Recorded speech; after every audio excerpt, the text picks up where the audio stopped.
बिस्मिल्लाहिर्रहमानिर्रहीम, अस्सलाम वालेकुम। अर्नब गोस्वामी की व्हाट्सएप चैट जो मुंबई पुलिस ने लीक की है, उसे इमरान खान ने एक हथियार के तौर पर इस्तेमाल किया है। इस पर इमरान खान का सबसे पहला एक्शन क्या आया है और पाकिस्तान इसको भारत के खिलाफ किस तरह से इस्तेमाल करने वाला है, इस बारे में हम बात करेंगे। फिर आपको बताएंगे मोदी का जो गोदी मीडिया है वो इस पर किस तरह से चीख रहा है और अर्नब गोस्वामी ने आज कैसे चीख चीख कर रो रो कर इमरान खान के खिलाफ क्या बातें की हैं, और आखिर में आपको बताएंगे कि ये सारा मामला क्या है। तो डिटेल्स में जाते हैं। इससे पहले अगर अभी तक आपने हमारा चैनल सच टीवी सब्सक्राइब नहीं किया तो इसे अभी सब्सक्राइब करें और बेल आइकन पर क्लिक करें ताकि हमारी आने वाली वीडियोस आपको वक्त पर मिलती रहें। इमरान खान जब से इक़्तिदार में आए हैं वो मोदी के नापाक चेहरे को पूरी दुनिया के सामने बेनकाब कर रहे हैं। हर इंटरनेशनल फोरम पर उन्होंने आवाज़ उठाई है, हर मुल्क के साथ उन्होंने ये बात की है।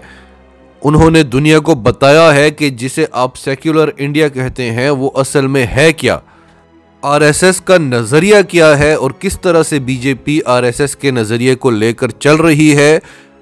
हिंदुत्व क्या है, अखंड भारत क्या है, भारत में क्या मुसलमानों और दूसरे अक़लियतों के लिए कोई जगह भी है या नहीं, भारत में मुसलमानों की, सिखों की और दूसरी अक़लियतों की क्या हैसियत है और इनके खिलाफ क्या होने वाला है।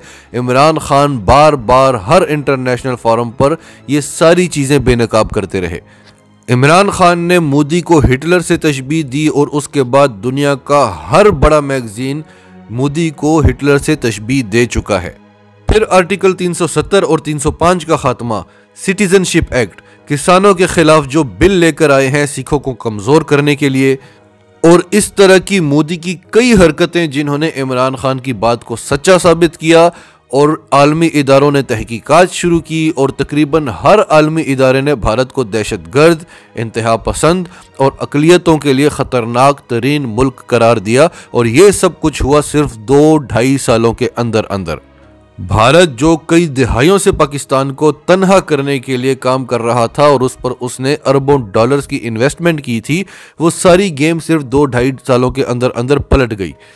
इसके साथ साथ इमरान खान दुनिया को ये भी बताते रहे कि अलकायदा क्या है, तालिबान कौन है, इसमें अमेरिका का क्या किरदार है, इसमें पाकिस्तान का क्या किरदार है, इस्लामोफोबिया क्या है, कैसे टेररिज्म को मुसलमानों के साथ जोड़ने की आलमी कोशिश की गई है। क्योंकि ये सारी चीज़ें पाकिस्तान जानता था, ये अमेरिका और पाकिस्तान के राज थे, लेकिन आज से पहले किसी ने दुनिया को बताया ही नहीं। और कौन बताता। इन सब चीज़ों ने पाकिस्तान का एक पॉजिटिव चेहरा दुनिया के सामने लाकर रख दिया। फिर 27 फरवरी वाला वाकया, ऐसे वाकयात जब भी होते थे पाकिस्तान खामोशी अख्तियार करता था, भारत उसको प्रोपेगेंडा के टूल के तौर पर इस्तेमाल करता था पाकिस्तान के खिलाफ। इस बार पाकिस्तान ने खामोशी अख्तियार नहीं की, भरपूर जवाब दिया और दुनिया को बताया कि पाकिस्तान कितनी ताकत रखता है, किस किस्म का जवाब दे सकता है। और फिर अभिनंदन को वापस करके पाकिस्तान ने एक पीस गेस्चर शो किया, पूरी दुनिया को बताया कि देखें हम क्या कर सकते हैं, हम इनके तैयारे गिरा सकते हैं, हम इनके मुल्क के अंदर जाकर बमबारी कर कर वापस आ सकते हैं, इनके आर्मी चीफ को टारगेट बना सकते हैं, इनके पायलट को अपने मुल्क में लाकर गिरफ्तार कर सकते हैं और फिर उसको हम वापस कर रहे हैं। इस पर इमरान खान को नोबेल प्राइज दिए जाने की बातें होने लगी और भारत का झूठा ड्रामा पूरी दुनिया के सामने बेनकाब हो गया कि भारत किस तरह से झूठ बोलता है। उसके बाद EU डिसइंफो लैब की रिपोर्ट्स, जिसमें उन्होंने बताया कि किस तरह से भारत पिछले 15 सालों से यूरोपियन यूनियन को और यूनाइटेड नेशंस को बेवकूफ़ बना रहा है और पाकिस्तान के खिलाफ झूठे प्रोपेगेंडास करके इनको इस्तेमाल कर रहा है।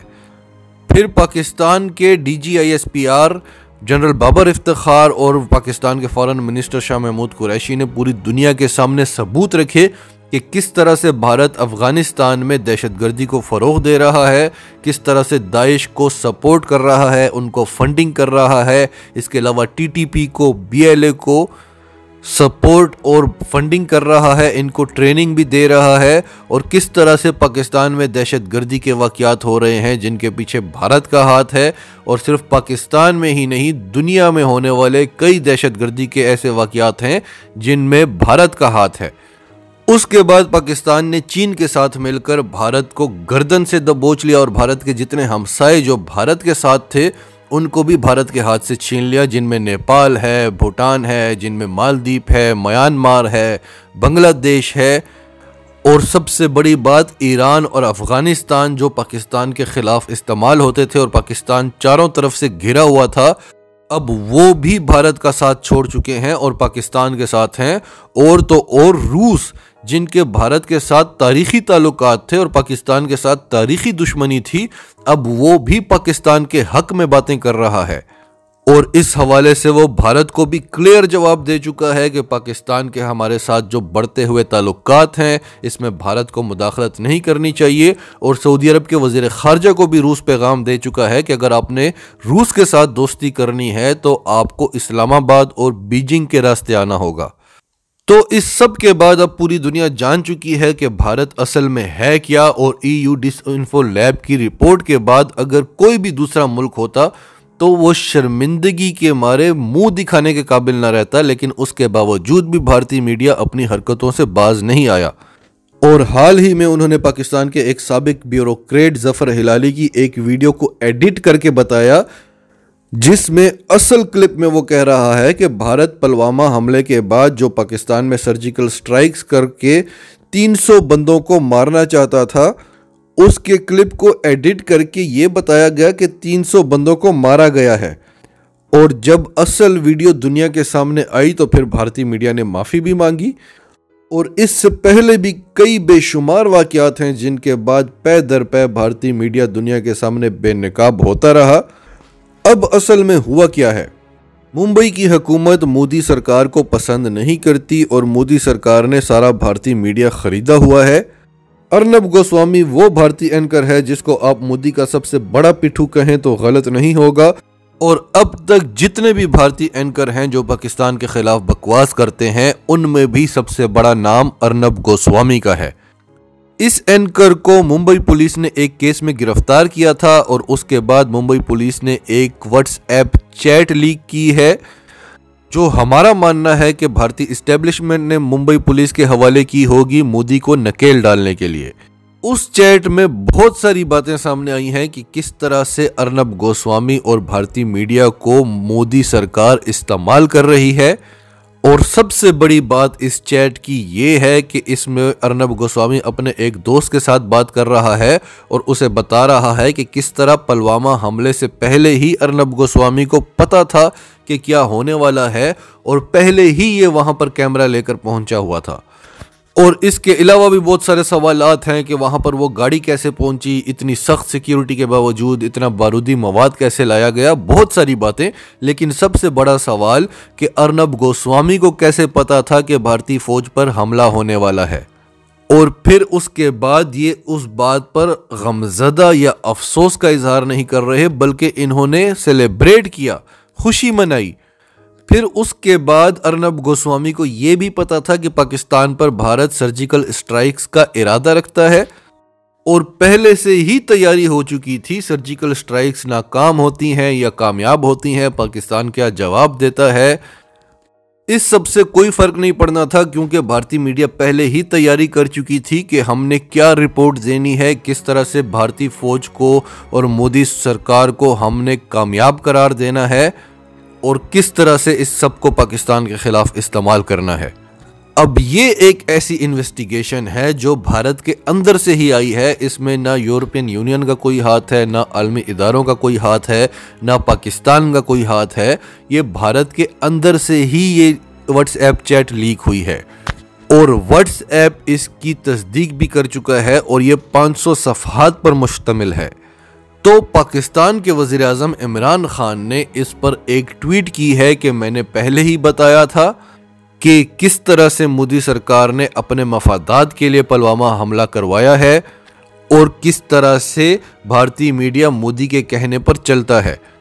और अब आगे क्या होने वाला है, पाकिस्तान ऑलरेडी एक केस बना रहा है भारत के खिलाफ कि किस तरह से उसने पुलवामा का जाली हमला करवाया खुद ही अपनी फौज के ऊपर और किस तरह से उसे पाकिस्तान के खिलाफ इस्तेमाल किया गया। अब वो केस जो है जो पाकिस्तान सबमिट करेगा यूनाइटेड नेशंस में, उसके लिए पाकिस्तान को एक बहुत मजबूत सबूत मिल गया है जो भारत के अंदर से ही आया है। इस पर आज पूरा दिन भारतीय मीडिया चीखता रहा, जो मोदी नवाज मीडिया है, कि तारीख में पहली बार ऐसा हुआ है कि पाकिस्तान के वजीर आजम ने भारतीय मीडिया पर सवाल उठाया है। तो तारीख में तो ये भी कभी नहीं हुआ कि भारत को पूरी दुनिया के सामने बेनकाब कर दिया गया हो। भारत ने जो अपना घिनौना चेहरा दुनिया से छुपा कर रखा हुआ था, वो इसी वजीर आजम ने बेनकाब किया है।